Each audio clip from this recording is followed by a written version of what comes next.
Why, hello there. It's me, Jeremy, your favorite bald dude telling you about Standard and Strange, a store and a brand with simple rules. Sell clothes they themselves would wear, manufacture it ethically, and build it to last. From boots made in Oregon to loop wheel garments made in Japan, find all the best clothes for your wardrobe at Standard and Strange. StandardandStrange.com.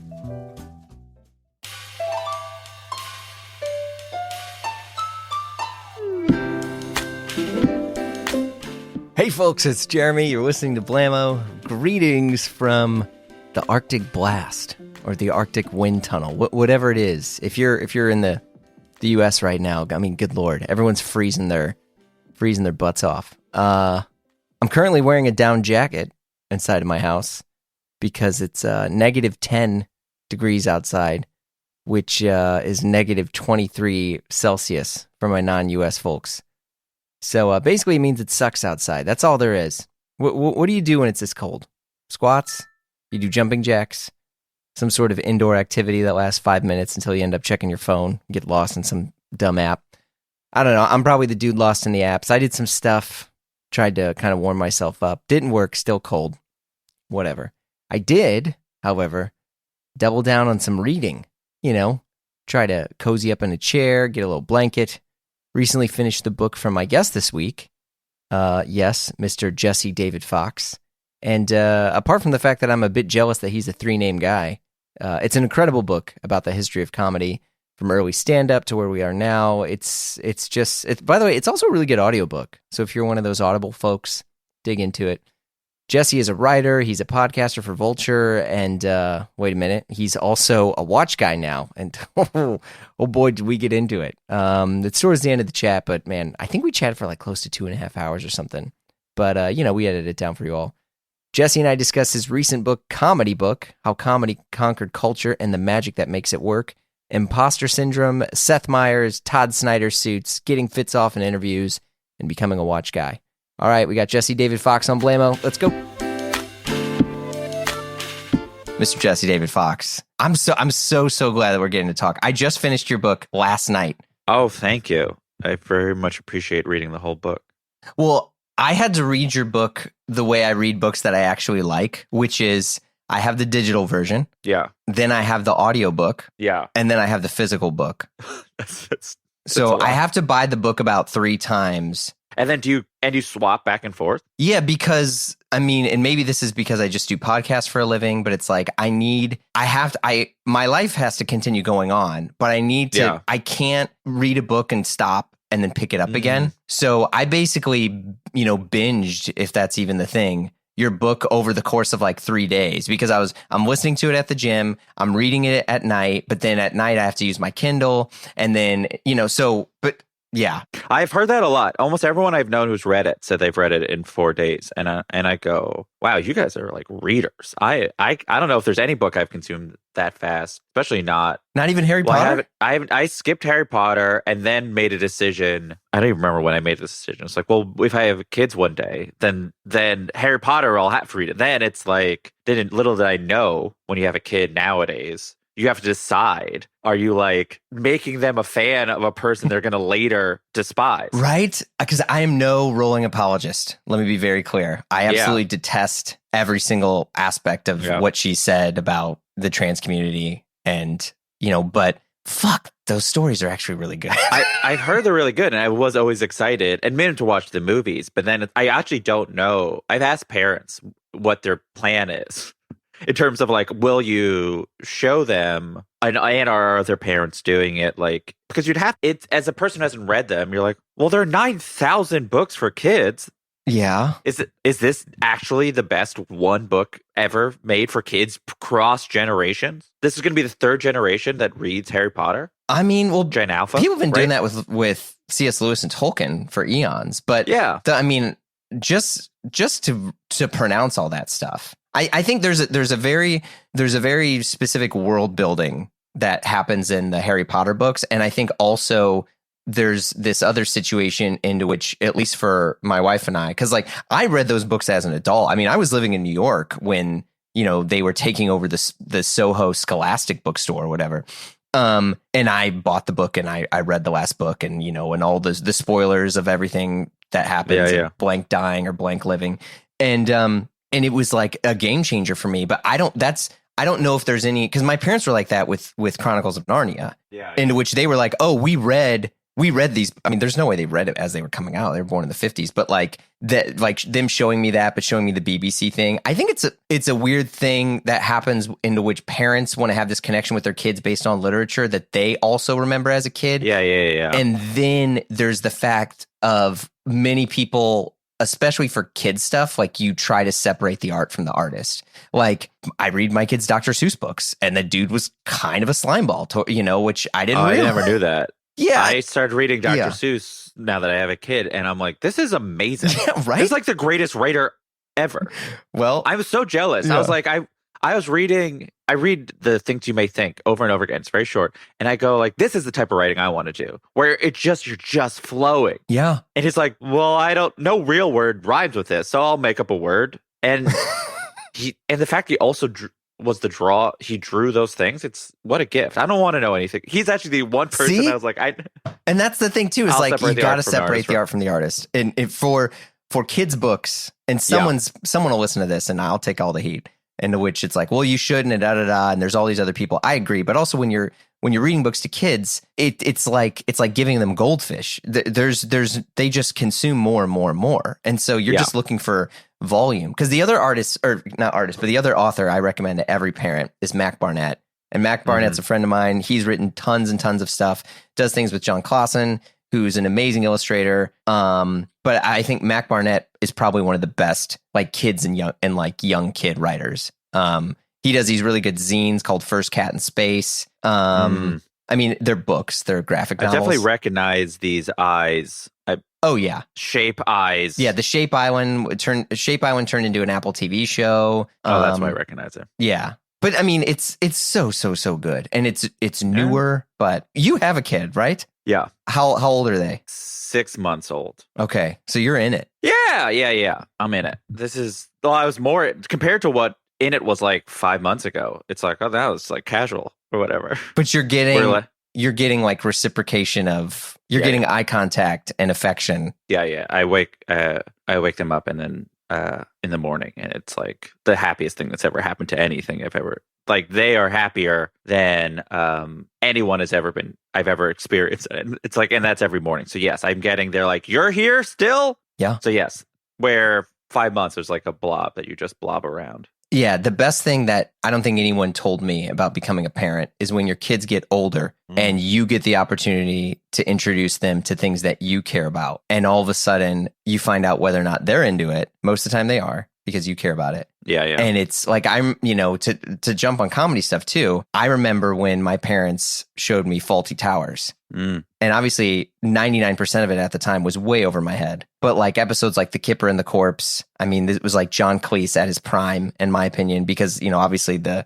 Monty Python stuff was a little bit inappropriate for me as a 7 or 8 year old kid. But seeing, Basil Fawlty fall down the stairs, it was incredible. It is a testament to people writing comedies that work on multiple levels, right? Because it's like, I watched In Living Color as a kid, right? That was sort of the first thing I watched. And I don't know how young I was, but in my head, I was quite young, 4 or 5 or whatever. Yeah. And all it is the first time you see an adult do something that silly, right? Yeah. It's like, and you don't know anything they're talking about. You don't know enough words to know what are curse words or not. And it's a testament to like not just trying to write to what you think is like smart, sophisticated comedy. Yeah. Like it's, like The Simpsons is probably the best example, because Simpsons, like, we're going to try to put all types of comedy into this show. Yeah.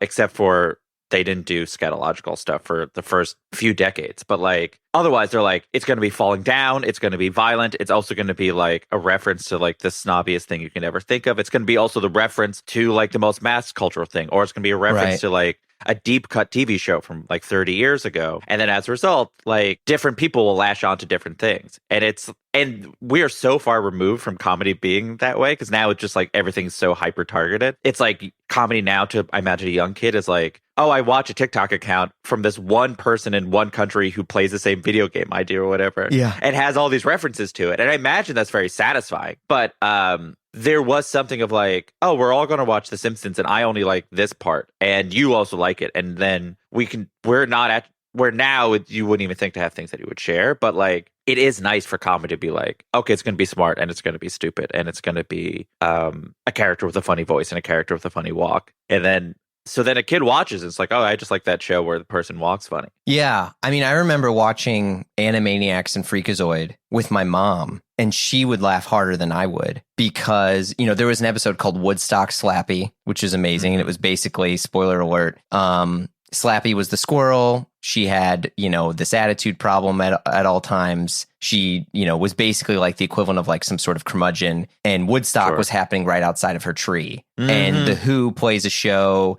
and everything goes nuts. And basically, you know, there's a big violent climactic ending of the stage collapsing on, you know, everyone, which now is probably not a joke, but you know, the stage collapsed on everyone and Slappy's fine and she laughs and goes, you know, and my mom would just laugh her ass off. And I didn't know what was going on other than the fact that it was like a band called The Who, which I wasn't really that familiar with, was on stage playing as loud as they could, you know, so Pete Townsend, all these characters. And like that to me, because I think a lot of people think of Bluey like this now. And the fact that like Bluey you can watch as an adult and find some funny things and kids like it too. But Animaniacs to me, I think was where I got into comedy and just like slapstick silliness. And references to things they would have no idea what they're talking about. Oh, absolutely. And there is something about like Animaniacs did the same thing like The Simpsons did, which was like even more so like they're obsessed with old Hollywood. So there'd be all these jokes. So it's like a way of learning tropes without having to learn the names of anybody. So like I don't have any experience with old Hollywood really at all. But if you make a reference to a scene from a famous movie, I will know it's sort of like I triangulate it, right? So it's like, I know the comedy joke you're making because I have a history with that reference, even though I've never seen whatever the movie is where people have like, they're on a carousel or something and they have a showdown. I know it's a famous scene from a famous movie, but so Loki recreated it recently, and I just know it because Animaniacs have done a version of it. Yeah, but I don't know what the movie is. Even though, again, I assume many people listening are like, it's blah. You know.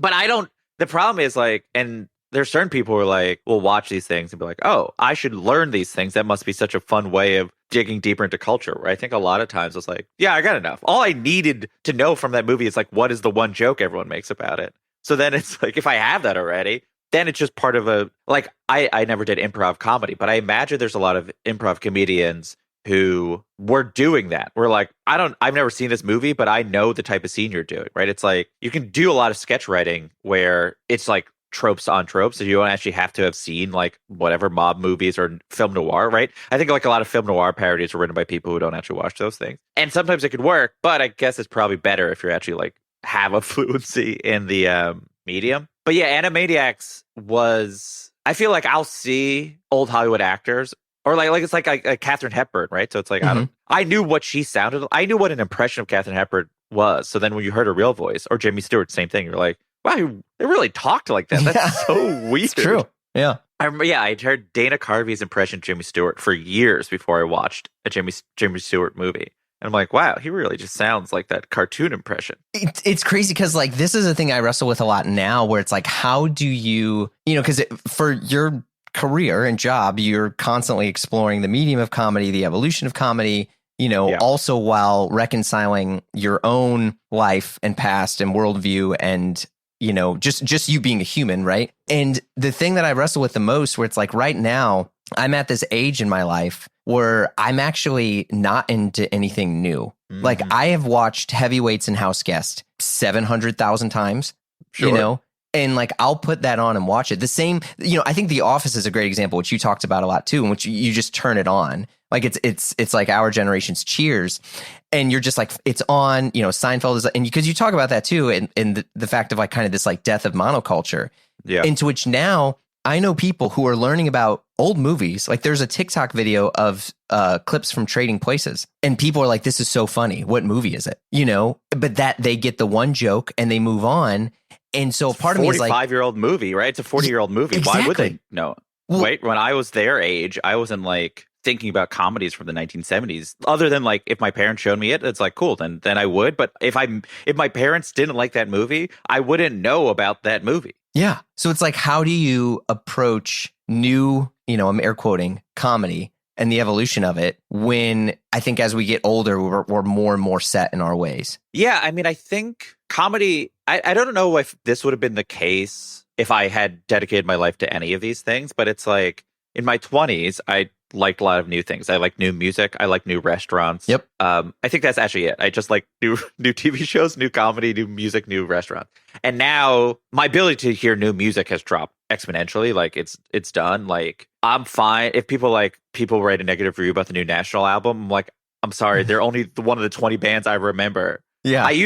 This mattered to me and I would have agreed, but yeah. And then restaurants, I'm like, you live long enough, you're like, oh, a lot of these restaurants aren't actually good. It sucks. You wish they were because it'd be amazing. The fantasy of you live in New York and there's always new good restaurants. And then you're like, oh, actually a lot of them are not good, or they're fine and you don't need them. But comedy, partly because I have this sort of, I think, quite deep relationship to it intellectually, that like I don't need. I think a lot of people get older and they'll be like, this isn't new. Someone blank was doing that 18 years ago. Yeah. And I now know, at least with comedy, that like blank was doing it 18 years ago. And someone 18 years ago was being like, this is not new. Blank was doing it 18 years before that or whatever. Yeah, like Mel Brooks, Chaplin, etc. Yeah. It's all parts of this, like if you give people enough time, they'll find different ways of, expressing certain perspectives on comedy, right? So it's like, so then I'll see a person and there just is something really exciting about, I wouldn't even describe it new. It's just sort of, this is a specific brain that has not existed in comedy before. Mm-hmm. Because everyone's an individual and everyone, if you can express your individuality in any way in their comedy, or often I'll see a comedian a few years in and they'll have a set that's 10 minutes long and like 30 seconds of it, they're an individual. And that 30 seconds of it, I'll think about for a week or 2 weeks until I see them again. And I hope that 30 seconds of their originality will stretch out. And then next thing you know, they make the whole plane out of the black box or whatever. Yeah. where it's like, next, they do 10 minutes and it's all, what was that 30 seconds? And if I know that comedian or I'm friendly with him or I've interacted with them, I'll try to be like, I'll compliment just the 30 seconds. I won't say that.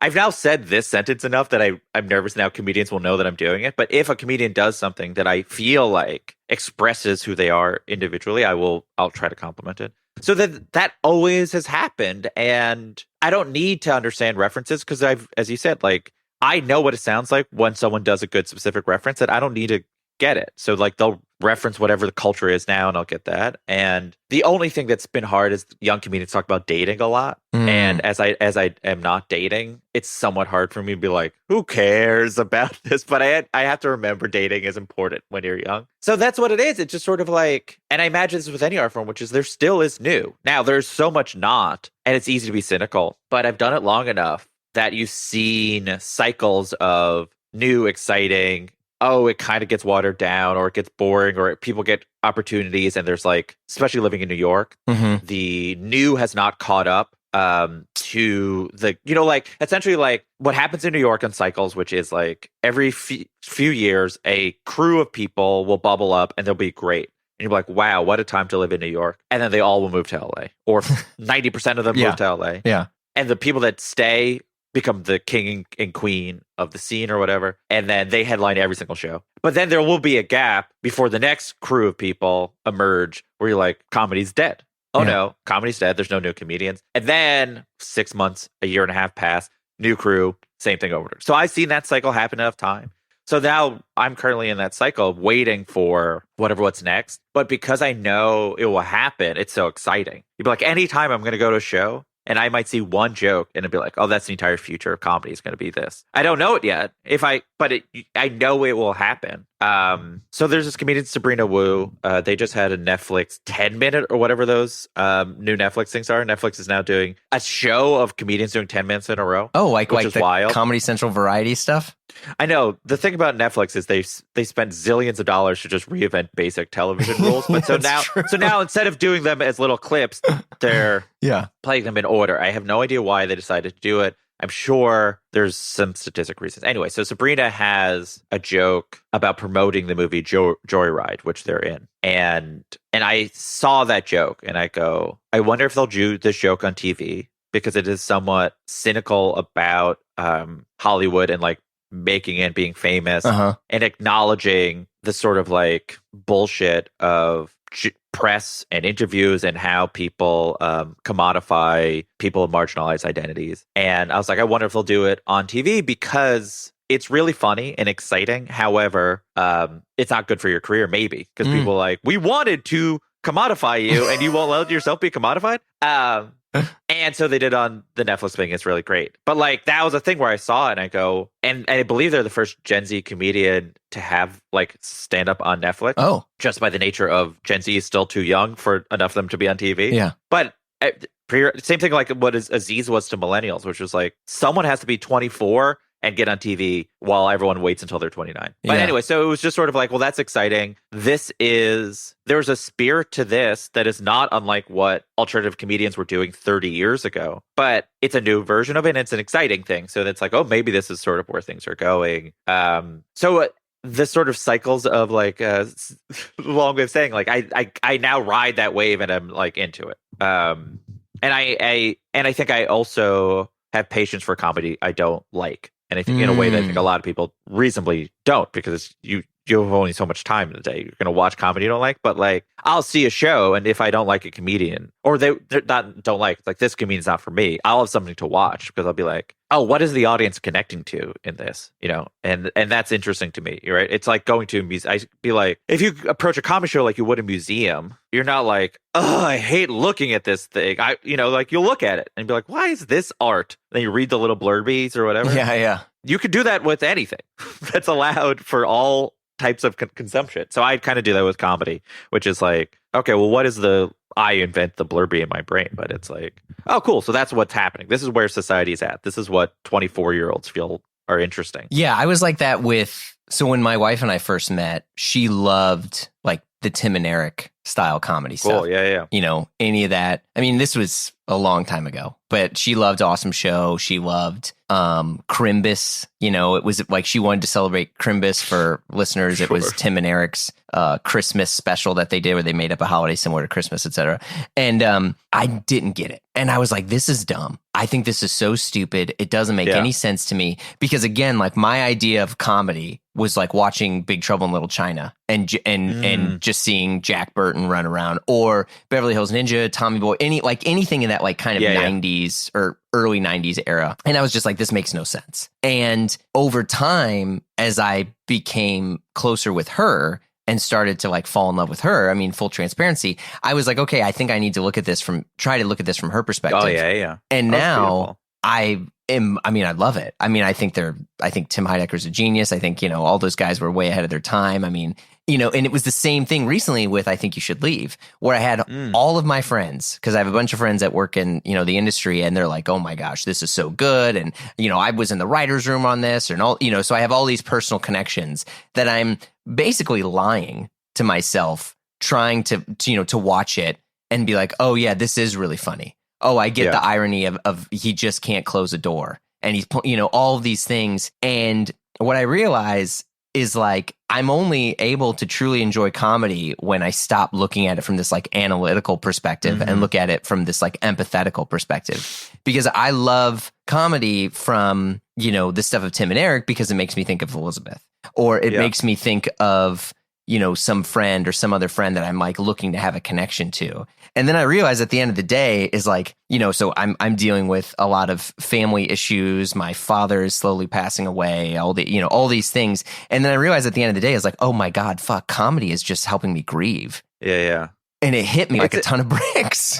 Well, it's helping you connect to people. It's also like the idea that I write about in the book is that like we as a species, comedy is an extension of laughter or whatever. Yeah. And we laugh as a species the same reason other animals laugh, which is something social as it relates to other people and in a sort of like play related state. So it definitely makes sense. You're just very literalized what I write in the book as a sort of abstract thing, which is just sort of like, oh, if I want to be like playful with my wife or my friends, then I need to like the comedy they like, which is like what happens to like 10-year-olds when 10-year-olds don't know to have taste, right? They're just like, my friend likes something. So they're like, I like to like a thing my friend likes. And your brain doesn't have all these things that be like individuality yet or whatever. So you're like, okay, well, that's enough reason to like something. They're laughing. I like to laugh. Like, it's a completely normal thing, but there is something so that ability to do that, to almost, you think of it as tricking your brain, but it's actually like untricking your brain.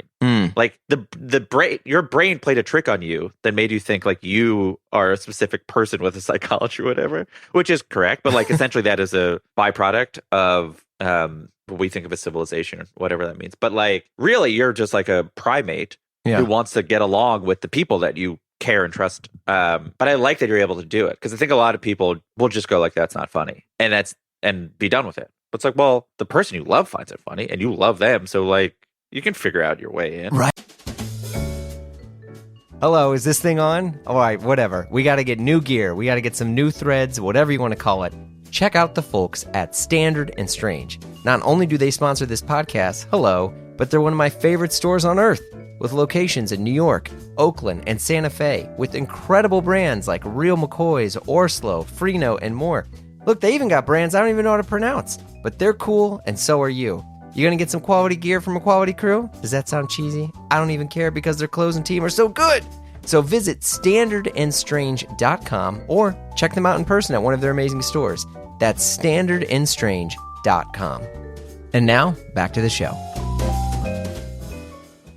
And I think like that's the thing too. And, and I'm curious because you've also, you've dealt with a lot of different levels of trauma throughout your life. Sure. And do you feel that your understanding of comedy and empathy helped you process and grieve your own pain? And that thus you became more attached to it? I mean, like, I think partly, but I think it's also like, there's a lot of reasons I probably like comedy. And again, I like music. And sure. But it's like, so part of it is a brain chemistry thing of like, this works for you. I think it's also like, how would I put it? Like when I think of sad times over the last 10 years or whatever, funerals or any sort of things that with my family, I do imagine, like the things I will remember about them often will be like laughing with my parents or something about a thing that happened.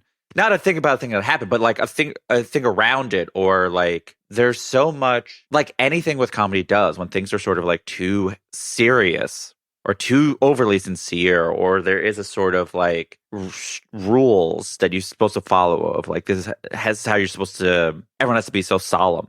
Like when there's anything like that, a person with a sort of more comedy leaning brain would be like, I gotta mix, this is too heavy. Yeah. I need to puncture a hole in it. I think there is, I remember I was talking to Mark Maron, and he goes, there's just some people that when people are trying to be serious at them, their instinct is to make a joke. Yeah, that's me. And I think, when he put it that way, I was like, oh, it's actually quite simple. Like that is like, there are just people that are like that. And I think I've had that. And I think comedians have a really intense version of it, where comedians have a really hard time with sincerity. Like, I think of it as I describe it as like red hot sincerity, where a comedian, the closer and closer they get to sincerity, the more they sort of retract from it. Like if they're like, oh no, I'm being too sincere, I have to like bounce in the other direction. And in some ways that's sort of, who knows why people have that instinct. But I think what that also does is, and this is how I write about it in the book, I think it's the Viktor Frankl quote, which is something about humor, allows us Man's Search for Meaning, one of the greatest books of all time. Yeah, allows us an aloofness. Now, aloofness can be bad or good, but like it does help you elevate out and sort of see things from a distance. And just sort of like, I think a lot of therapeutic things do not relieve entirely. They don't remove pain. They just make it lighter. And I think that is like ultimately, I think how I see it and what it feels like, which is not like things go away. It's just sort of the burden of it is lighter on you. And I think that is like comedy. When you think of like, I think that's sort of comedy's gift. It's sort of like, it makes things easier. It doesn't make things all better. It's just sort of like, oh, this is a lighter load. I can live my life while still having this, Yeah. And I think I've learned that through personal experience, and I learned that through observing other people's experience or watching comedians talk about hard subjects. And I'm like, why do we allow comedians to do this? Where art about these things usually is not treated this way. And it's because we realize, or certain people realize, like, oh, there's something really wonderful to not have to worry about the things you're worrying about. Yeah, I mean, did you read Mel Brooks' book? I'm trying to remember. I started it It's called came All out About while- Me. Yeah. Yeah, and I started it while researching the book, and I think I listened to half the audiobook and then I stopped because I realized I was the first let's say 6 months or 5 months of my book writing process was what I thought was doing research, but I realized was procrastinating. Nice. So I just would be consuming all of these memoirs and whatever about comedy, and none of it was going to go into the book, and none of it was revelatory. And I was like, but this is important. And I was like, oh, wait, no, all I'm doing is putting off when I have to write sentence one. So I think that was a time, I think that's when I made the realization where it's just like, well, Mel Brooks is kind of outside the scope of this book. He already put out this book, so there's not going to be a need for a lot of Mel Brooks content. So anyway, that's my long answer to be like, no, I haven't finished it. Well, he does a quote in there that I think really like lit me up because so like I've been, I mentioned the Fawlty Towers thing where I've found myself lately just watching Fawlty Towers a bunch because I just kind of like wish my dad was with me. And there's a quote he says comedy is a powerful component of life. He says it has the most to say about the human condition because if you laugh, you can get by. You can struggle when things are bad if you have a sense of humor. And then he says, which is like knocks me out of my seat, where he says laughter is a protest scream against death, against the long goodbye. It's a defense against unhappiness and depression. And I was like, fuck. And I was like, oh, I'm in some ways, I kind of numb myself, and I can like process pain and trauma because I'm creating this empathetic connection to something that they loved, which is one thing. And that can be comedy, music, art, whatever. But then I'm able to examine things that are so much more difficult for me to do because I'm looking at it through a comedy sense. Like I remember my grandpa, when my grandma died, I didn't, I've always just been a bit of an idiot in general. Yeah. And in the funeral, there was a little thing outside, which was like a sign, and it said like Heart Chapel 1 or whatever. And I changed it to like Fart Chaps. And like in Fawlty Towers, right? Where they would always change the sign. And I remember he was so fucking mad, and I just didn't know what to do. And I just left it there. And I was like, this is so funny. I changed it to fart. Like I am, and I was like 27. It wasn't like I was a kid. I was very much an adult and knew better. But I just like white knuckled this in a way that it just helped me kind of re-examine, and I wasn't being disrespectful, obviously, but it was just like, she would think it was funny. I made a fart joke, But also, disrespect is such an interesting thing because it's like the only reason people think like comedy was not necessarily always seen as disrespectful. Well, yeah. Right? So it's like, it's just that is a sort of post rules of etiquette conception of like laughter and being funny and like, but like 200 years ago or whatever, I don't think necessarily, and it's like culturally specific, right? Like I think other cultures like don't think grief at all. They don't even like process loss as a thing you grieve. It's like a thing you celebrate, right? So it's like, yeah, that's very true. Just the idea that what you were doing is inappropriate is, culturally specific and rooted in this idea that like comedy is this sort of lowbrow thing that has been so that is so built into a sort of conception of like highbrow and lowbrow that like you just assume it, but like that wasn't the case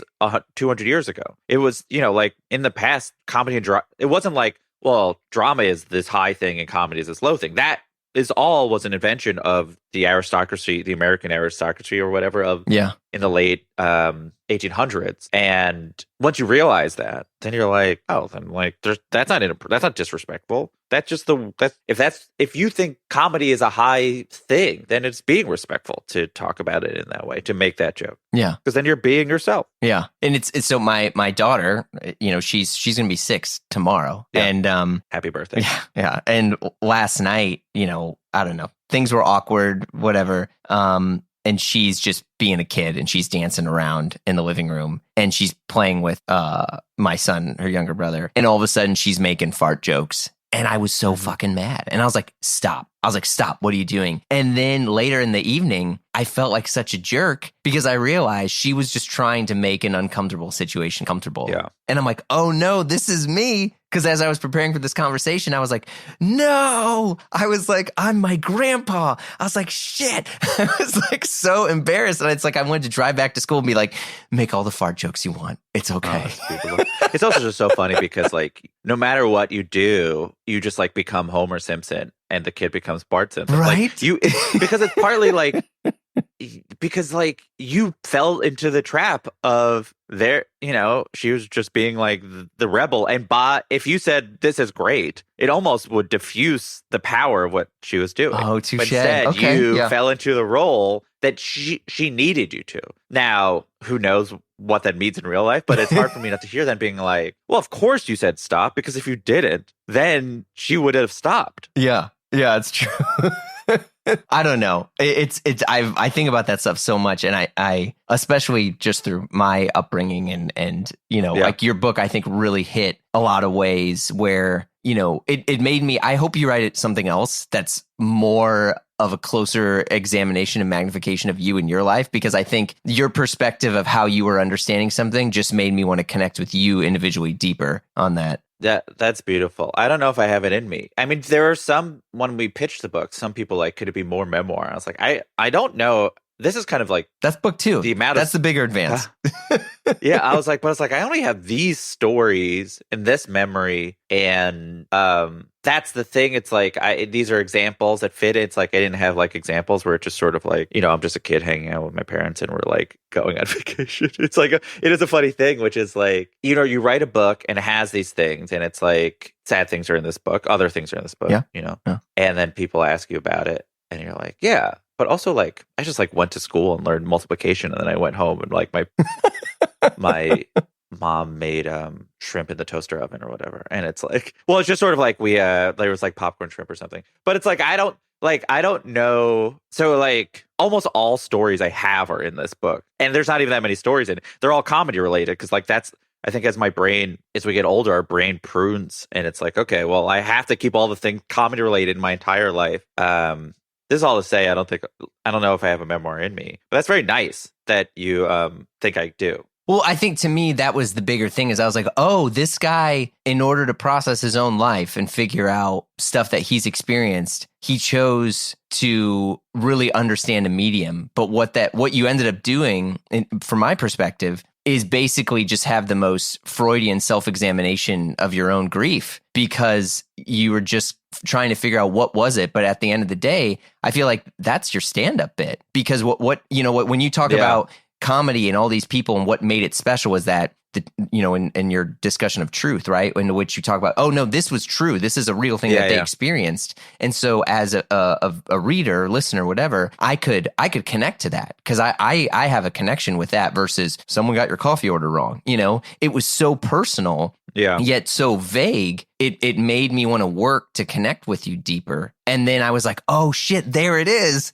And I was like, and so that really, gave me a lot of excitement. And especially listening to, because I've seen tons of your conversations with other people and other podcasts and stuff that you've been on. And I would just lovingly encourage you to continue this journey. Yeah. Yeah. I don't know. It's like, I will accept that. I'll take that in. And it's like, it's a few things. One, it's like when I wrote the book, or I wrote a draft, and my fact checker, who also was just like another reader, was like, she was like, by the end of the book, the reader would like to know more about you. I was like, oh, that's interesting. They like it, but like they are curious. Who is this person who is thinking about this so much? And I was like, oh, that's interesting. Not because I had an aversion to talking about, not because I had a principle against talking about myself. Right. I wasn't like, oh, journalists should be like detached, blah, blah, blah. I didn't know how to do that. I only knew how to write with my sort of specific voice.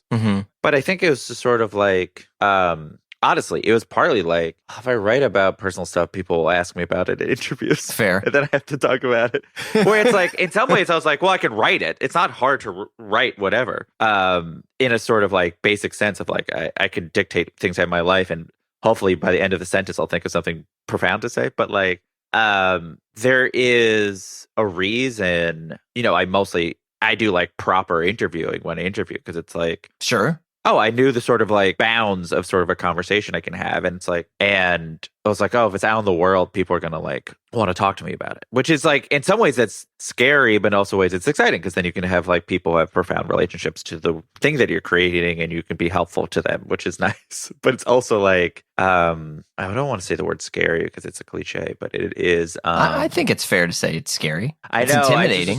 It is like a lot, right? You're like, where someone goes like, I thought this thing you wrote in the book was funny, right? There's jokes in the book. I'm like, great. This is my favorite thing to hear. I know exactly what you're saying, which is like, you found this funny. I can receive it. And then it's like, end of conversation. That's been my favorite response so far, when people found certain sentences funny. Where everything else, it's like, oh, okay.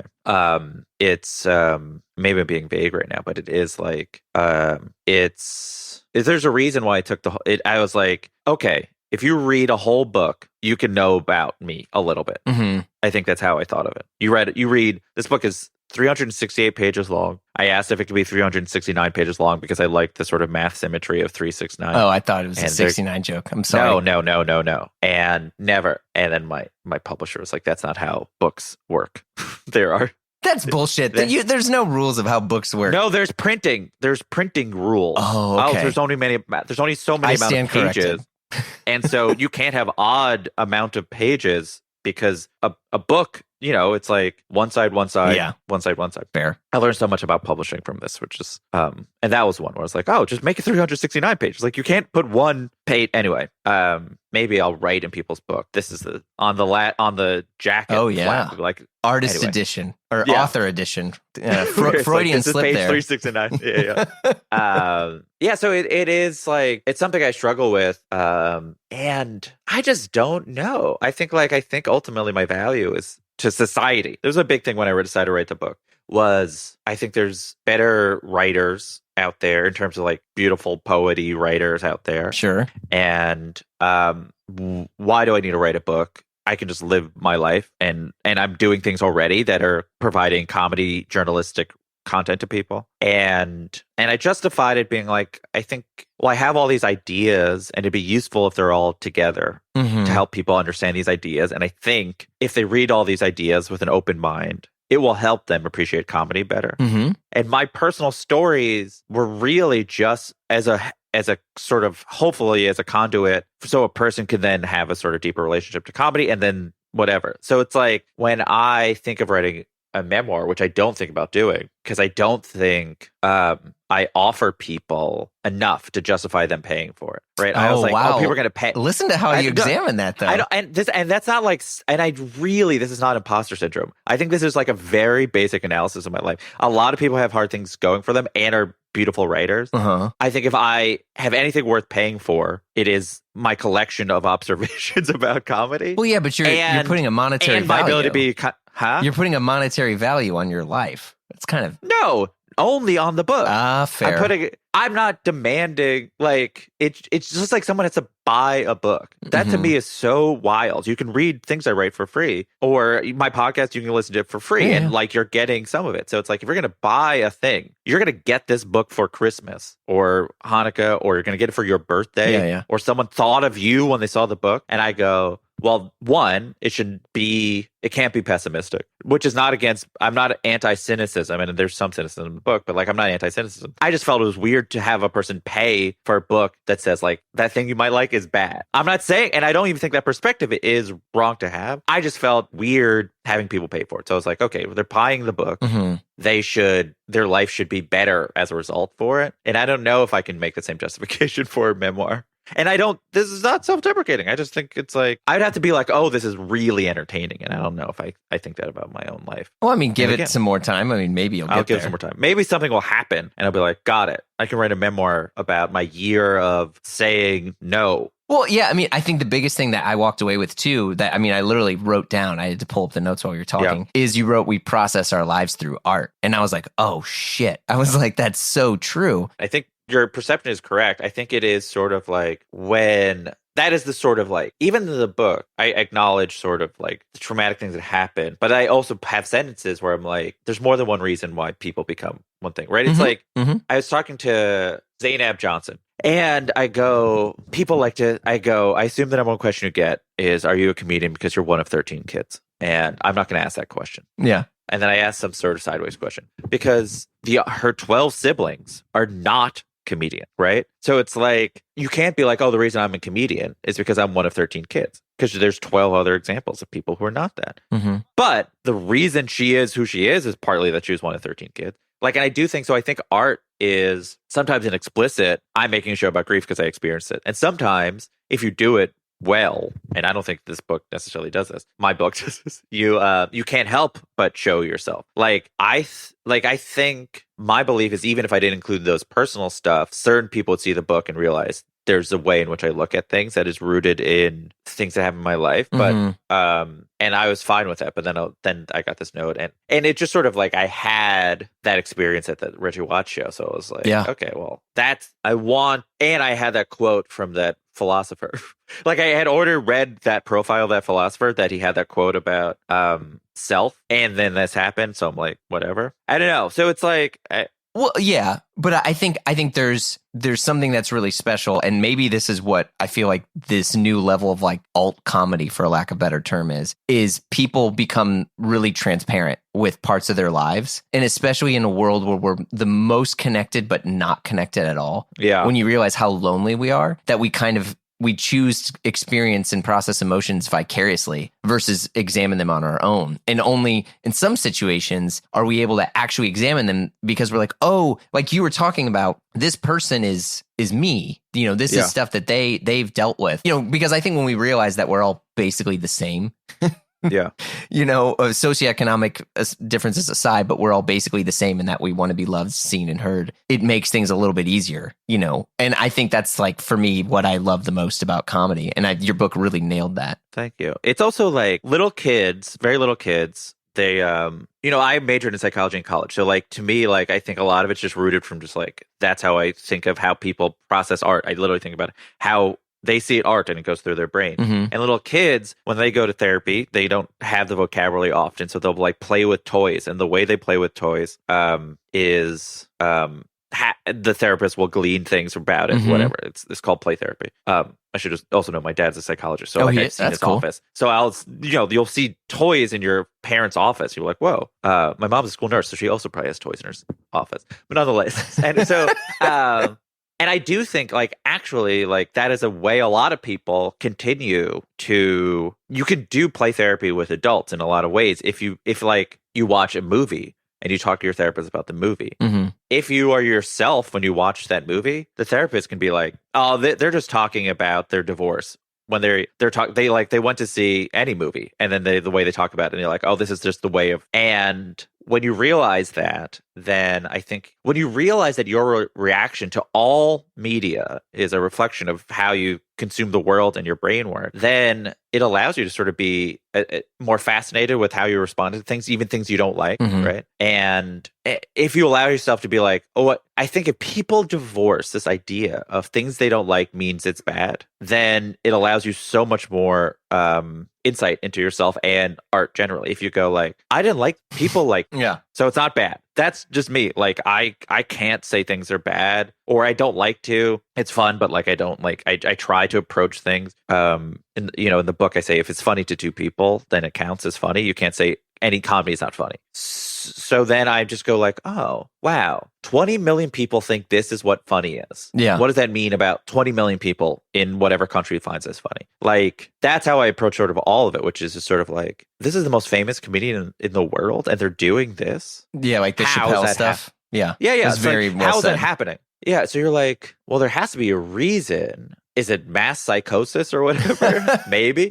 But like, there's something that is not as simple as everyone in that room has the same point of view as the jokes in those room, right? They're not all. I think it's easy to be like, oh, all X fans are bigots and he's a bigot and they go to be bigoted together because they're all bigots. And it's like, that would be easy. And maybe that's the case with some things. But for the most part, it's much more fascinating if you allow yourself to just get past your personal taste. And I try to, as much as possible, have less my taste be reflected in the book instead of like, and more what I find sort of interesting. Yeah. So I write about a lot of things I like, but I also write about a lot of things that I am medium about, but just feel like are an interesting example of things. Which those things are and are not, that's a secret. Well, I mean, I think that's also the definition of someone who's a professional, which I think is great. And in the sense, like, we're in this also era where everyone's like got a hot take or a blog or an influencer. And when you realize that it's very, so I was more or less a failed stylist for a long time. I was a stylist for these celebrities, whatever. And I realized that what I was good at was learning how to dress for myself. And I could dress myself well. And the people that I dressed happened to like how I dressed. But what I didn't really realize is great stylists can help amplify someone's opinions that they already have, even though they're different than theirs. And I was like, oh, that's what a professional is you're able to, you can talk about comedy that you may not find as funny, but you can still do your job and be a professional and have a discussion on it, even though it might not be something that personally gets you as excited as, say, X or Y. And I will say there is a value to critics who have opinions, and then the audience knows to go to them about opinions. Like that is like sort of the my colleague Catherine Van Arendonk, who's a critic at Vulture, often explains what criticism is to me, because she's smarter than I am, and she was like, the goal is internal consistency, which is that a person can be like, a TV show is happening. I agree with everything Catherine says. Let's see what she says. And I need her to be clear and have an opinion. And so there is a value to that, right? There is a value to, obviously, and I think especially, I think like with interviewing is closer to, I imagine, being a stylist, which is like my goal as an interviewer is to be like, not to fit the guest into my worldview, but instead to try to figure out what their worldview is and try to convey that worldview to the listener. Because I'm more excited by individual and like the idea of being an individual, and I'm less excited by like having everyone be reflected in my sort of one opinion. And I think that's the same thing I imagine with a stylist, which is like if a stylist goes like, I think everyone needs to be wearing gray flannel suits, and then everyone's wearing that. No, that's more of a designer, right? A designer, I imagine, has to have a clear perspective, and they have to articulate it, and they have to think it's correct. I think comedians can't have the perspective I have. You need to know what's funny to get up and do it. Otherwise, you'll have too much self-doubt. You can't be like, oh, maybe you have to just be like, this is what I think funny is, and you have to do it. Yeah. And I think that's a stylist. I think a stylist needs to be more like, my opinion is sort of, I need to step back. I think there's different ways you can sort of do both. Yeah. That's interesting. I think when you realize everyone is insecure and no one wants to get like hated on. And so sometimes like what people are attracted to in some cases is just confidence, right? And so like if you just help someone to be confident in whatever they like, that's, because that's the thing is like Brad Pitt can wear anything he wants ever, and he's going to look good and no one's going to call it out because it's Brad Pitt. I don't know what other existing things that he may not have done that someone's going to say, oh, but you shouldn't like him because of this. Regardless, the person has been an icon. George Clooney is probably a better example, right? Yeah. Like George Clooney can just wear whatever he wants anytime. People are going to be like, man, George Clooney looks good. And you're like, yeah. That's because they're confident and they're awesome and everyone, but if you rip the head off of George Clooney and you put someone else's head, wait till you see the hot takes are going to come out of just like, that dude he didn't wear a tie and he wore this. And, that's going to be the take. I was thinking literally that George Clooney is the only person he doesn't wear suit, shirt, no tie. Yeah. And it looks good and not stupid. Mm-hmm. Like, it's just sort of incomplete. And I've been thinking about it a lot. This is gonna be a question for you. It's like a because you're now a watch guy and you're a clothes guy. I love welcome to the club. I just came on here because I had this would have been almost useful if we did this a few weeks ago, because I would have asked you what. So like I was on Seth Meyers, and Seth Meyers doesn't wear a suit famously. Yeah. And female celebrities dress like they're on a late night show because that's what we as a society demand of that every time, no matter what they're doing, they have to dress like they're on a red carpet. And Elizabeth Banks was the first guest. She did that. She looked amazing, whatever. Her hair was so cool. But men on other late night shows they just dress like the host, give or take. But Seth doesn't wear a suit. Seth wears like sometimes a blue sweater, sometimes like a jacket, and sometimes just like a thicker button-down shirt. It's so wild. Anyway, so that's what he wears. And so then I did a lot of research. I'm like, what are men wearing on the show? So what would you suggest? What do you guess I don't know if you know what I ended up wearing, but I was curious. I watched it. Oh, thanks. Yeah, come on. Jeez. What kind of person? But I'm curious what you would have suggested or what you imagine people doing. Well, I think there's two things. One, I think it's a power move to try to look better than the host. And I think it's very easy to do that with specifically someone like Seth Meyers because there's not really a uniform. Like Colbert, first off, exists on his own because of whatever accomplishments, etc. And also he always wears a suit. And so it's specifically in the menswear world, it's very difficult. You're just wearing a suit too. Versus on Seth Meyers, you can actually kind of sartorially dunk on someone. Not that should be the reason that you're doing it, but you can kind of raise the bar a little bit in how you dress and present yourself. I think, we're also in this weird era of whether or not people wear ties, whether is it wearing a tie a curmudgeon or wearing it or not. But I think Seth Meyers on TV, and I don't mean this in a rude way, this is actually a very good skill, is to dress very like forgettable. You look good when you're there, but when someone's trying to remember what you wore, they don't really know. And I think that's like a very cool skill set to have because you can just exist and people always remember you for who you are versus what you wore. Yeah. And so if I'm you, every press tour, anything that's I'm on stage, I'm wearing at least bare minimum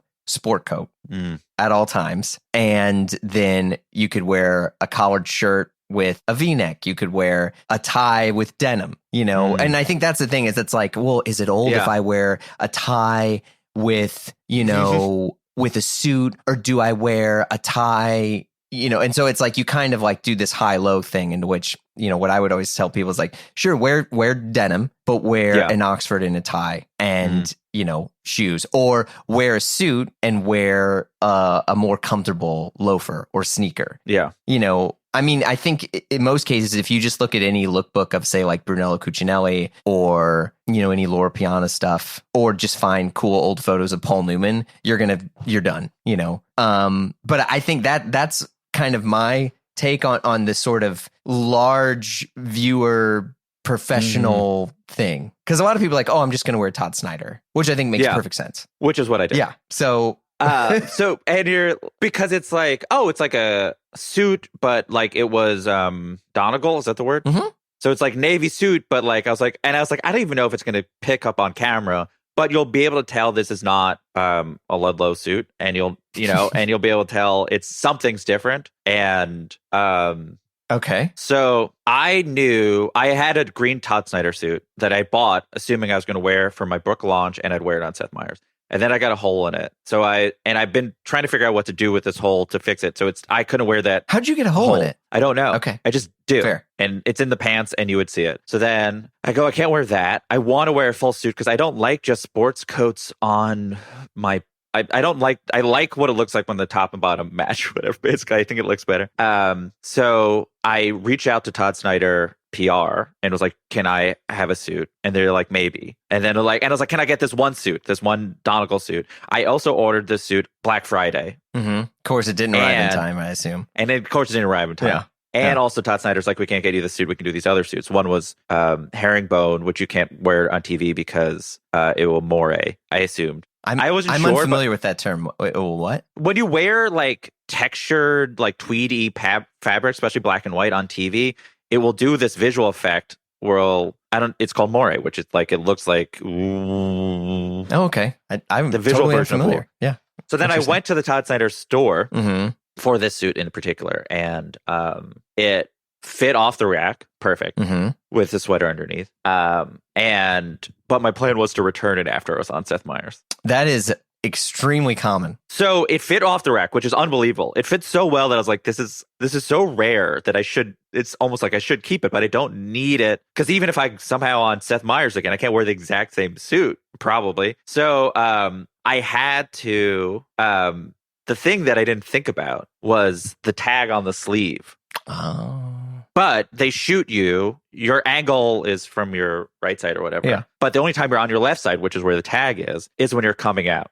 So I was like, okay, there's no way to avoid this. So when I come out, I have to do like 3 steps, then essentially wave to the audience until my back is turned. Okay. So that you can't see the tag. And you kind of can see a little bit, but not, you'd have to really know that I'm doing it. So now I'm like, whatever it's called, selling myself out. I also then ended up putting my watch on the inside of my wrist. So it would even distract even more in case anyone's even looking at my left hand. So then I sit down, and then I didn't realize there was like a sticker on the bottom of my shoe from like, and this was an old shoes that I owned. Didn't catch that. Yeah. And some people it still looks like I just have like a white rectangle on the bottom of my shoe, and that's how the shoe's supposed to be. Yeah. But anyway, I was able to return the suit. It was great. Thank you, Todd Snyder, for your service. But yeah, so I wear sweater underneath suit. Yeah. And I was talking to people at work, and I was like, yeah, I ended up just watching every single man who was on the show to see what they wore. And everyone was essentially, other than Paul Rudd, who wore tie. And I was like, I bet that's because, one, that's what Paul Rudd does. Two, Paul Rudd can do what he wants. He's so famous. Everyone wore a sweater under a sports coat or a sweater under a suit. And they're like, yeah, that's what we tell people to to wear. I was like, oh, I just sort of backed it. I could have asked this whole time. I think what's interesting is I don't know if first off, I've met Seth Meyers once, but I have no, we're not buddies or anything. Yeah. I have nothing against him. But like, I think great. He probably creates far more problems for guests and his team by refusing to wear a standard suit on a television show like that. He is in an era and an echelon of TV that is still something that like we as Americans refuse to let people evolve from, and that's what they wear. Because there is a level of, and this is actually probably a sexist thing, because if it was a woman, they could kind of wear whatever. But with men, it's like, no, we can't take you serious unless you have serious clothing on, which there is nothing else other than a suit. Yeah, it is. I think the argument for it is that this is what Seth looks like when he's not on camera. Mm-hmm. I do wonder what it's like to be the stylist for the show, where they have to find so many just regular shirts, because he can't wear the same shirt every day. So they must have like 1,000 just regular Navy sweaters. But this is how he dresses, and the show is a reflection of him. And it's like, it makes him feel like he comes off like a writer, which is sort of what he is. And I remember, and like when Conan his shows shifted to 30 minutes. Yeah, and he started wearing bomber jackets and Oxfords and and a tie and jeans. And I was like, I don't know if this is working for me. But because I don't know, because I can't imagine he's wearing a tie off stage. Like, correct. I don't think Conan is going to record his podcast. It goes, time to go do my podcast. Denim shirt, denim jacket, button down Oxford shirt, tie, the patterns, all these things tucked in. Like, that is, I don't know if anyone dresses like that. No. Denim. It just is like such a combination of things. And so that's why I think I had a hard time with that. I was like, this is sort of like too much like there was meetings about what casual looked like, and less, I'm just going to wear what I wear. Well, it's interesting because you're also scratching at the fact that a lot of these shows have more viewership on the internet in short forms than they do like watching the show from start to finish the way it was like traditional late night. And so when they're on your phone more, I imagine, I don't have any evidence of this, but I imagine it may be more jarring to see that person looking more formal than it would be to having them look like some sort of thing. It does provide context, which is nice. But I think it's best for people who, like, Colbert seems like a guy who would wear a suit if he could. Like, I think I've heard him in interview goes like, I love wearing a suit. Yeah. Really good suits. I imagine it's really nice to wear. I have no idea. Like, where Fallon, I think it's fine wearing a suit because it's the Tonight Show, and it's like, must be like, we're going out tonight is the vibe. Mm-hmm. I once wrote a post about how he should start wearing glasses again. I agree. I think he should wear glasses again. Because he got LASIK. I was like, I remember Gagosha, which is a glasses store in LA. I was like, I got glasses from there a while ago, but I asked them, and they're like, most of the glasses we sell don't have prescription lenses in it. And this was a while ago, who knows anymore. But like, I was like, yeah, Jimmy Fallon just started wearing glasses. It'd be wild. It'd be like Geek Chic. You'd bring back Geek Chic. There'd be an article in GQ about Jimmy Fallon bringing back Geek Chic. Anyway, and then Kimmel, I don't know. Kimmel is like figured out how to become an elder statesman. Mm-hmm. But he has a beard. I think that sort of saves Jimmy Kimmel vibe. He can wear a suit because he has a beard. Yeah. But yeah, I don't know. It's anyways. I was like, I wonder what I should have done. I think I was I thought I looked great. I felt like honestly, I was like, were you comfortable? Yeah, I was then like, you looked good. This is how honestly, I would dress like that every day if it wasn't for the fact that I spill food on myself. Yeah, this is my biggest hurdle to dressing nicer or dressing fancier. I guess I think I dress okay, but like the thing that's my biggest hurdle is that if I bought a $250 Oxford from Drake's instead of like a on sale $60 Oxford from J. Crew, I would live my life in fear. I think that's also a thing that's really common with anyone where like you know what it's like to not have money, because I'm like that too. In which I grew up, with not much money. My dad didn't make much, whatever. It's fine. And so even when I get something really nice, I will it just marinates in my wardrobe for a while because I'm a little bit scared to wear it. And I'm like, well, I did just get this thing from Jake Muser, and I'm a little, if I wear it, what if something, what if I have my son and he gets a runny nose on it, and then I got it. And so I find myself, especially at home, I'll wear T-shirts and baggies, like Patagonia baggies, 99% of the time because I'm more comfortable in it because of whatever can happen. And a friend of mine only recently was like, no, all that stuff is just memories. He's like, you get the easy shirt. For that friend to say. Yeah, he's also that sounds like a person who always had nice clothes. You're right, like very nice clothes. This person has an Ivy League education and lives in a very affluent area and is extremely wealthy. And so it's not a hit to go buy a shirt from Drake's, he's not sitting up late at night on eBay looking for the the holy of holies to find its way to their door. Yeah, I think that's correct. I think those clothes are made for that person. Yeah. Because I don't think most of the fashion brands that I even look at are thinking of it as special pieces. They're like, oh, this is an everyday piece. We're going to do like the perfect Oxford shirt that you'll have your entire life, blah, blah, blah. And you're like, if I have it my entire life, it's going to have stains all over it. And I'll never. So it's like this hoodie, it's an entire world hoodie. And it was really nice. And it was like, R.I.P. like entire world. I know. And it was like hand wash only. And I only got it because it was their clearance sale when they were going out of business. But it was like, it's a nicer hoodie than I have. And I was being so precious about it. And I was like, it's a hoodie. But like, I truly I'll wear it today. But like, I'm not going to wear it around my kid. That'd be like crazy. And it's like, it's a hoodie. But like, it'd be nice to be like, oh, I'll see the spit up on that hoodie in 4 years. Yeah. And be like, oh, I remember beautiful. that day. It's like, no way. I'll remember that. Your hoodie's messed up. I should have. My hoodie's messed up.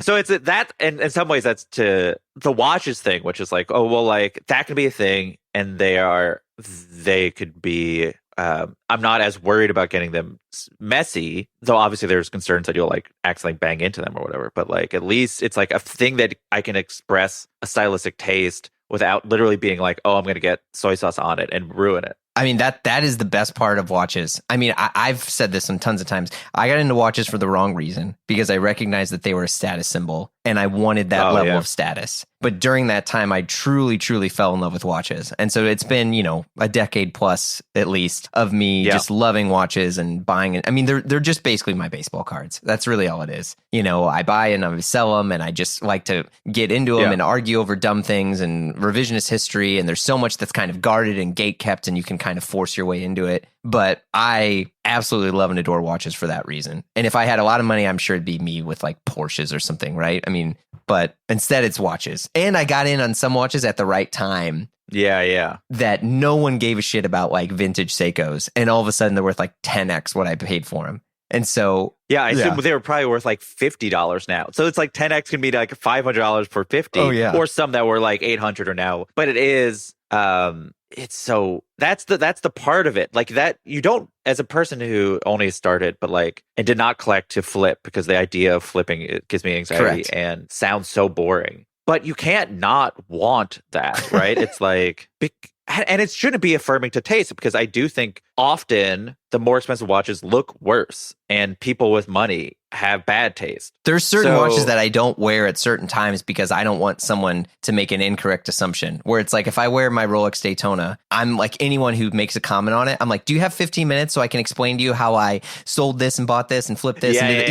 Like, but you don't want to be like, I just bought it because I watched the Paul Newman documentary. Bingo. And like, I thought it'd be cool. I'm not just some rich dude. No. Hold on. Let me, it's. I think that with watches, and I don't like the watch that I wore on Seth Meyers, which I'm wearing now, which is a Universal Genetic. Which is now going to be worth like a gajillion. I know. Well, that's the thing. It's like, I shouldn't care that Breitling bought Universal Genetic, partly because like the watch I have is not going to be first or second or third in line of their reissues, right? They'll do compacts and then they'll do the white shadow, polar routers and all that. Yeah. Yeah, they'll do polar routers, which I thought looked okay, but I was just like, and this is a very slim. It's beautiful. Watch.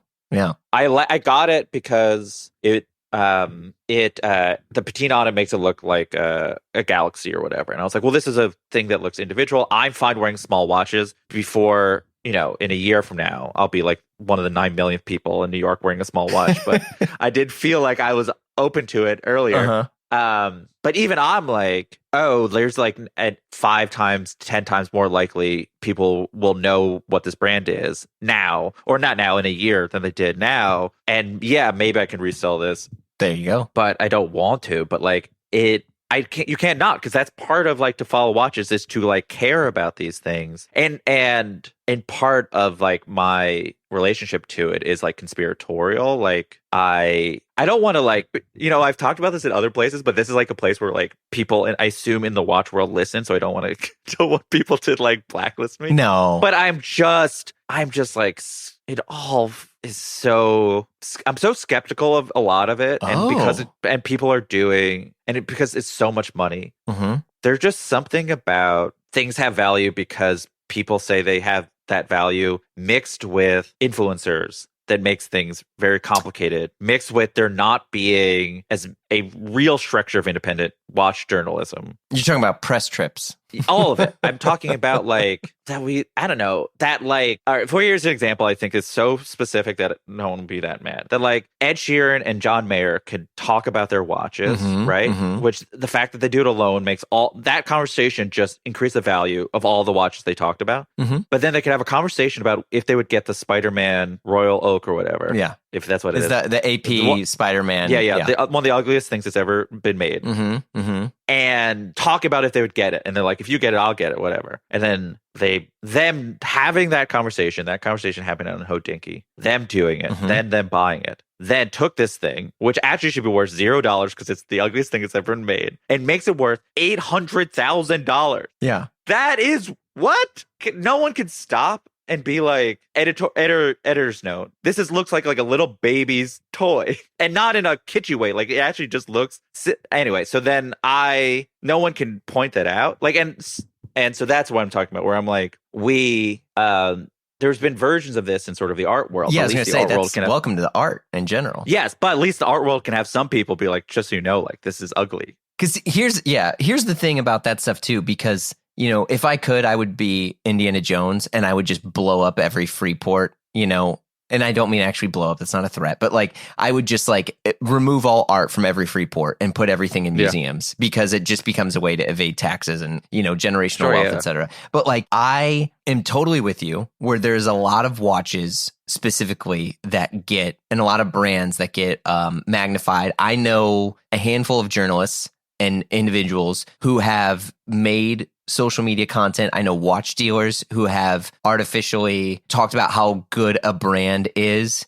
and I knew for a fact that they were paying them. Like if the FCC got involved in this stuff, they would. I know this is. It'd be a pretty big deal, actually. I mean, there's very huge dealers that are known and respected that have made content talking about this watch that's coming out and how important it is and how special it is. And I know in the group chats that we're in, they just did it to move on to something else, or they just did it to get paid. The problem is there's not really transparency there. And it's also, which I imagine this coming from you care about this now. And so you feel misled because you're looking to these people to guide you in your horological journey, more or less. And that just becomes a bigger thing where it's like, at the end of the day, if you're going to like watches, like what you like, be 100% unabashed about it, and everyone else doesn't really matter, And I think that becomes this narrow way of looking at art, into which, does it move you? Do you like it? Therefore, it's great.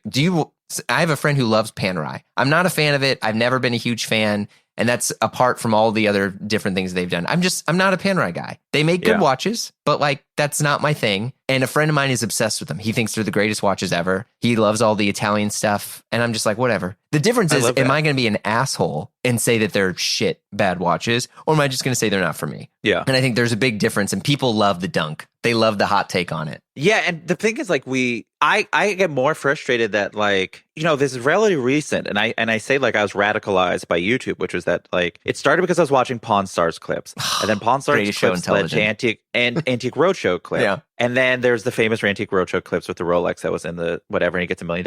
And then if you watch that enough times, so like maybe you'll want to watch Teddy Baldassar or whatever. Yeah. And next, all I do is watch. Teddy videos. Is now an AD, by the way, which I think is also interesting. But so it's like you see a coalescing of like opinions about like, well, these are the watch brands that we talk about, which is like Rolex, Patek, AP. Vacheron is like not as a notable thing, even though like I imagine to the rich people, it's still like a main thing, even though they're and like we all wear steel or what, like it just coalesces in, and everyone's wearing sports watches and no one's doing the things. And I've always had a distaste of people wearing clothes or things for jobs they don't do.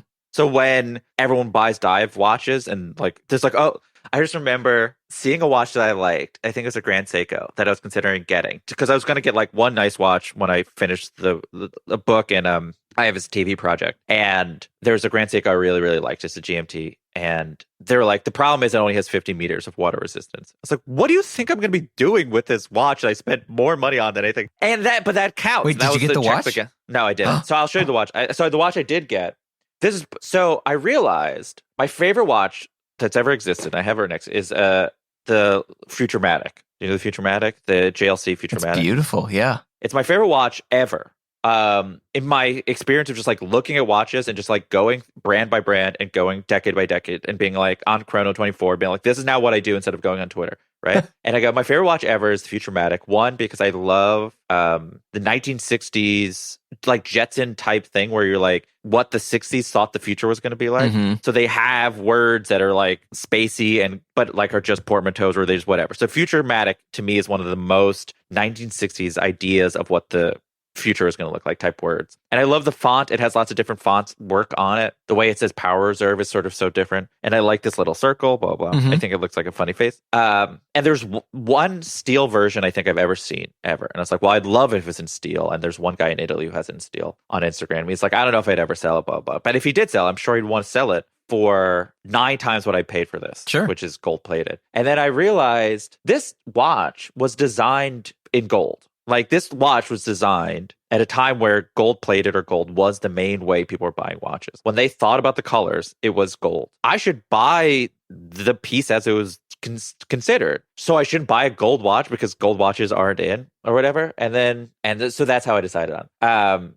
And so that's why I got instead of the Grand Seiko. My problem with Grand Seikos was too thick. It was just it was not even that big. It was just like really thick, and I just didn't like the look of it. I feel like I would bang into things too much. So I have the Shunbun, the SBGA. Like the Grand Seikos are cool. They are very chunky. Specifically, if you go for the movements that I think are the most exciting, which are like the high beats, like the spring drive and the high beats. The spring drive is huge because it's basically 2 movements in one. But yeah, I mean, the thing that I tell everyone, and I have no problem saying this because Grand Seiko is not paying me at all. Like I would say 99% of Grand Seiko bracelets are forgettable, to be diplomatic. The trick is if you're going to buy a Grand Seiko, immediately take the bracelet off and put it on a leather strap because it'll make the watch be 1,000 times better. I mean, I would wear this watch all the time. And then I took the bracelet off and I got a strap, like a nice strap. I like Deluxe or whatever. And everyone's like, that watch is so incredible. And you're like, yeah, that's right, motherfucker. Because I just changed the strap. Yeah, I mean, that's the funniest. That was the first thing I learned, which is that like so often when you don't know anything about watches, the first thing you go like, well, I don't like straps like that. You're like, well, that's actually not the main part of it, other than like whatever integrated bracelets or whatever. But like, so the only thing I have is metal strap is my Casio, right? Which is like I don't know. That's still the greatest watch. I mean, I have it at my desk, the little digital. Yeah, that's the one. It's what I wear. That one. This is like truly so light. The Geneva I have is so light that it is lighter than even that Casio. It's like, it is ridiculous how thin it is that we as a society have gotten like, it's so quiet. It's fascinating. Like, so I have 3 watches that are all from the 60s. And every time I'm like, I should not get another watch from the 60s. I want to buy a quartz watch. It'll be so much cheaper if I need to get it fixed. You're just like, oh, cool. Well, swap it out. Yeah, I mean that's where I like managed to do well is like I got really into the watches from the 70s because at the time when I was getting into watches, they were really the only vintage I could afford. Like and I think it's still some of the most fun and it's the most weird watches. Like if you look up like the Omega like Cosmics and stuff and the weird Patek TV dials and the betas and all that stuff, you can get them for pretty, less than $1,000 and they're really weird and people will, and I think at the end of the day, which is funny too, because this is the same way about clothes where it's like, you're not really getting it for yourself. You're getting it for like some random person who is in the tiny micro niche world as you, who's like, I see that watch. That's really nice. Yeah, or one person asks you a question because they're like, "That's the weirdest watch I've ever seen." I didn't like. My plan was, if I was going to get another watch, was like, there's this, the '80s Omegas are so odd, and they just made like weird bracelets to go with weird watches, and the color schemes are so weird. I was like, I'm going to get one of those. It'll be quartz, whatever. And then I found this, but it's like, yeah, because then you're just like, oh, it's this. Like even the Futuramatic, I like. I haven't even gone deep on it, but what I like is like, oh, it almost bankrupts a company. Yeah, that watch, right? They'll be like, what's that watch? It's like, oh, it does this as a power reserve. It's kind of wonky. It's like too complicated. They designed it maybe 10 years before they had the technology to do it. And it was so costly, it almost bankrupted this company that's one of the main companies. And like, oh, it's a cool story. So cool. I have one thing to say about the watch. And then like the 80s things, you get to, there is something like, I'm not like other girls that collect quartz watches from the 80s that I want to have if I ever find myself around watch people who like have an Aquanaut or whatever. I'm like, wow, that's great that your career has led to you this point. And I think it's a cool looking thing, but it's like, yeah, but I spent like hours finding this watch that was only released in Turkey, and just and I'm more gutsy because I bought a watch from some private seller from whoeversville, and I hope it's real, but also it's so cheap that like, I guess even if it's not, then like that's that, you know, they accept that as well. And I think it's like, but what will happen, like, and that's the thing that I find so frustrating is you see people whose tastes lean 70s, 80s. Yeah. They get it's like they have enough money that they collect both. Like they're like, we have, you know, whatever, the main watches of the day, but then they also have these 70s, 80s things, but then they like will post more and more of these 70s, 80s stuff. And then like all they're doing is creating a market for this watch that didn't exist. Well, I mean, I think that's the thing, right? Is it because there are maybe, depending on who you're into, like there's people like Ben Clymer, whom, you know, whether he wants to or not, he has the ability to shape the watch market by what he likes. John Mayer is probably the best example. Yeah. You know, where he made that yellow gold green dial Daytona, which is now called like the Mayer Daytona, one of the hottest watches. That was a very slept on watch because he liked it. And that like, and said it was slept on. Yeah. It was all of it. He goes, I remember I went to the Breitling store because it was near where our old office was, and I looked at a watch, and they're like, oh, you watched that video with Mr. Wonderful, and I felt so embarrassed that I was like, I would never again will care about a watch that's talked about on any of these things. Yeah, I mean, first off, the last thing I would ever want to look like is that clown, that savage capitalist clown. No, thank you, Mr. Wonderful. Anyway, so that. But yeah, it is knowing that and telling people. It is fun to tell people, like, hey, just so you know, John Mayer, this person you haven't thought about, is like the most powerful person in a billion-dollar industry who has like the power to make an item worth hundreds of thousands of dollars. This guy, Your Body's a Wonderland guy, is like a power player on the highest level. It's fun if I can imagine. It's fun if a thing you have is now worth more, but it's ultimately like you just have to like it, and then if some reason, you know, you're paying for you need it, you can be like, oh, does anything have value now? Like I think there's too much of a history of bad actors in this space. Decades. Yeah. Before you were born, people were scamming people with this stuff on a really, really, really high level, that it's like you don't have the technology to investigate it. Like you literally have to open these things up and be like, oh wait, no, that sprocket is a replace, and because it's a different sprocket, I'd either have to spend the next 5 years sourcing this 90-year-old gasket or whatever these things are, or just accept it. Like that's the part what I'm trying to do with this Futuramatic, which I've decided to be like, you know what, maybe it is Frankenstein together, but if so, wow, they Frankensteined this really complicated watch to work. That I'm not gonna sell it, and there you go. It's almost like if you accept, like that's why I like that this watch is flawed on purchase. You're like, great, cool. Like that's what it is. You know, if I had tons of money and decided to spend my entire life flipping watches, then sure, I'd have a different thing. But I don't think I have the brain for it. Yeah, or the time and the patience. But I think like you made the case for why watches are the most fun is because you're like, look, I did this. It's just for me. Everybody, you guys just got to chill out. And that's why I'm like, that's why I get annoyed when there's a coalescing around only certain sort of watches being the thing, which is like, literally, you can have the most specific taste ever. And you're choosing to just like get a Datejust, and which is great. Like, it's fine. But it's like, you literally, at that price point, you essentially have access to like such a wide array of specific things. And to me, like, I think it's more fun to be like, oh, I could spend 1 year learning about all things, decide what is my thing. But if you're just like, I just want a thing that looks like it, you're like, cool, then here are the 5 watches they recommend to middle class people. And then you just like, right? It's just like, here's the Tudor you can get if you're a middle class person. Here's the Rolex you can afford. And then there's like all the small brands. And I find, to me, I find that to be a scam. Not a scam, but like, I find it frustrating where it's like, or you could just be like, all these brands 30 years ago had all these weird watches that just like don't look like what investment bankers want to put on their wrist. And as a result, if you think it's something you want to put on your wrist, you can get like, as we said, like a quartz movement. Like even if you had more money, you can get a Patek that's quartz that's like reasonable. Yeah. Yeah. You get like a dress watch, God forbid. That's all out there, especially like old ellipses and stuff like that. I mean, yeah, I know. affordable. It's like if that's like my dream watch is like to have an ellipse, right? Which is not the wild. I think you'll hit it soon. Get book 2 going. Yeah, ellipse price. But yeah, I need to do it before the market shifts to be like, actually, we all wear dress watches now, right? It's Cartier the gateway to everyone starting to wear dress watches. The fact that people are just like starting to well, because at the end of the day, is everyone wants to separate themselves from someone else and